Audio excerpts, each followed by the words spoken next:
What's up, everybody? It's a Saturday, and I know it wasn't technically the Saturday that this sneaker released, but I guess in a way I finally got to work a Jordan release because we know that hasn't been the case if you've watched any of my videos. So we'll dive a little bit into that. I'll give you my thoughts as we do have other Jordans in stock now, and I got a chance to look at them in hand, but also you had to be living under a rock to not know about the tragic passing of Chadwick Boseman.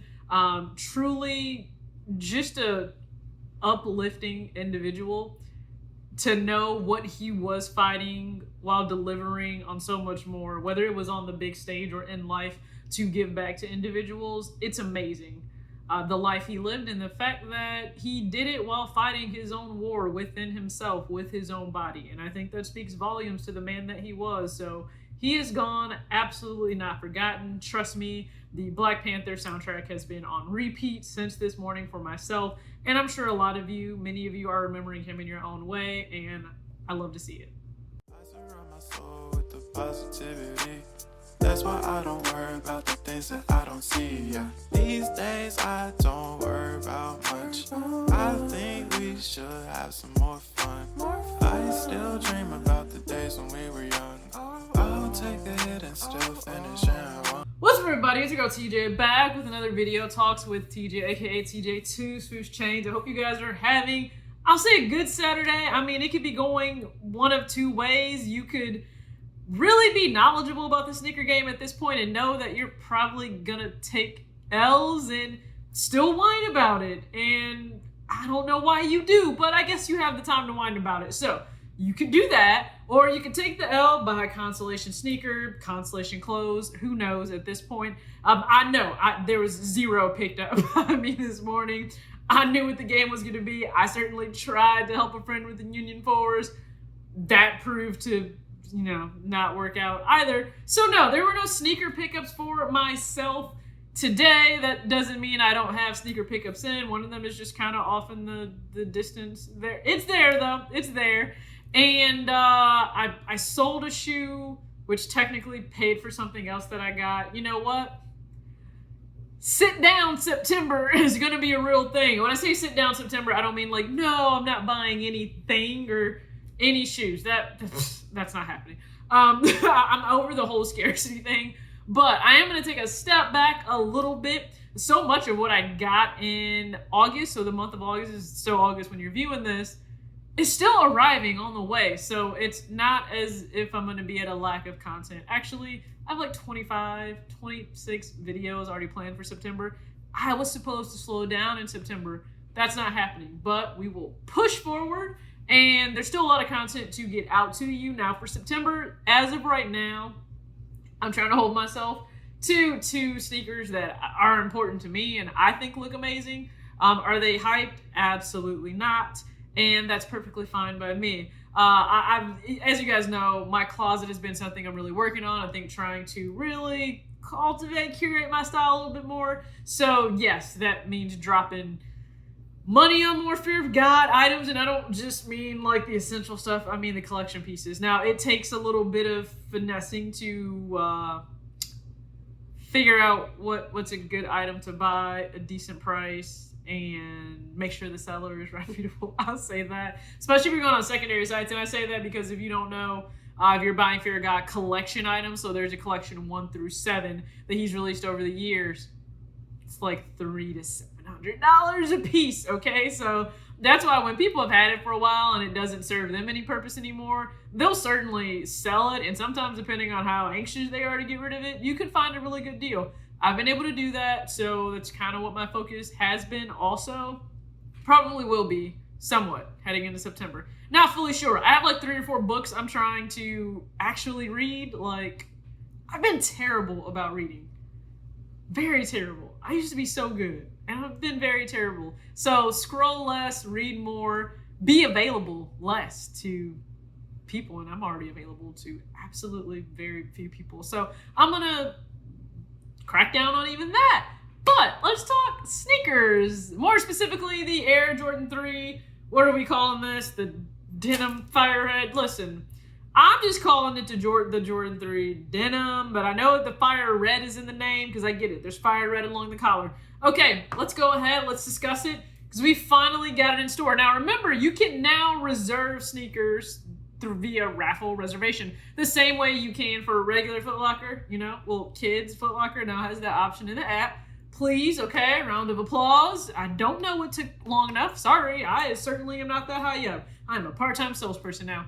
Not that high up to be able to tell you what took so long. Nonetheless, it's available, so please utilize that. Now, I don't think people in our area were as aware of that because I guess during the week, the shoe technically released on the 27th. So during the week, there was only maybe 3 people, I guess, that came in and, picked up their reserve pairs. But today they were pretty much released. It's just first come, first serve now.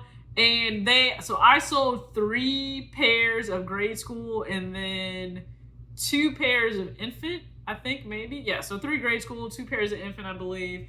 And listen, being able to see the sneaker in hand, it's not a bad looking 3. Now, a lot of 3s are certainly not bad in any way. The 3, first off, is one of the top 3 most comfortable silhouettes, I will say, for the Jordan line, or retros. I'll say that, certainly. The Jordan, to me, 5, 13, and 3. Put those up there as some of the most comfortable. Now, this definitely is a little bit different. The elephant print is more, it has a denim material. It's called a denim fire red. That's not what turned me off from the sneaker. It's an okay looking sneaker, but I already have the white cement 3. I already have the black cement 3. I have the Katrina 3. I'm good. I'm just good. Wasn't something that I felt I needed, especially with everything else that I purchased. And it's not that what I purchased probably outweighs this sneaker in the minds of other people, but my closet, my purchases, my choice. So it's an okay looking 3. I know a lot of people went after it, and congrats. And I feel like it's restocked a few times, maybe. Who knows? I feel like it's restocked a few times, but I finally got to work release. And it's just still weird, right? Because we didn't have people waiting at the gate and things like that when they're releasing shoes, 27th, like midweek. I think it just changes things. I really do. I think that it changes things. So that being the case, weird release, I guess, to finally be able to work. But I was able to do it. So trust me, if you work actual Jordan releases, it's pretty easy money because people still just come in and want them. Now, looking at other sneakers that we have in, yes, we got in the reverse bred 1 low. And you know what? Glad that I went with this instead. Again, the reverse bred, even when it was on the high, it didn't do it for me then. The low actually looks better than the high to me. I don't know why, but just inverse the panels, inverse the color blocking. And I just like it less, and I'm very happy with this 2015 pair. So, glad that I have these now. I didn't sell, no, take that back. I sold a reverse bred 1 low today as well, because when you finally have stuff in stock, people will venture into the store and purchase. I don't know where you guys are wearing it, but they're purchasing them, so more power to you. I appreciate the sale. And then finally, we know that the Jordan 12 Indigo, aka looks very similar, like the doppelganger of the Jordan 12 Obsidian. No, not a 12 that I needed, but I think it's a really cool feature of the way the Indigo, the material, is supposed to wear over time. I do think it's supposed to wear kind of like the color splash graphic that's on the box. Now, it's cool that it's a white box and blue detailing on there. It's very different than a normal Jordan 12 box, especially for grade school, but wasn't a must-have either. And I don't think it was a must-have for a lot of people because they're still sitting in stores and they are also restocking over and over again. So I think people are just kind of buying because they're putting out limited stock at a time. Again, if a shoe sits, it shouldn't matter to you because that means those who still want to purchase it can purchase it for a very reasonable retail price. Never a bad thing. At least that's personally how I feel. So aside from that, just a normal Saturday. Honestly, at the mall, just normal Saturday. For kids, now they do have new Jordan 1 mids that released, and I believe it's like a laser orange, kind of more like a yellow, and a green, black, and white Jordan 1 mid. We finally got in the brand new Flyknit Vapor Maxes, like the brand new Vapor Max. I don't know how I feel about that upper part though. I'm just keeping it real. I don't know how I feel about the upper, but they released new actual colors for like the 2019 Vapor Max Flyknit, the 3, and I think those look amazing. So check out your local stores if they are open or available in your area. If not, you can always try going online. So thank you guys so much for tuning into this video. At your age, not your shoe size. Hopefully you find some way to enjoy this weekend, okay? Just decompress somehow. Take care of yourself. That's all I gotta say. Peace out.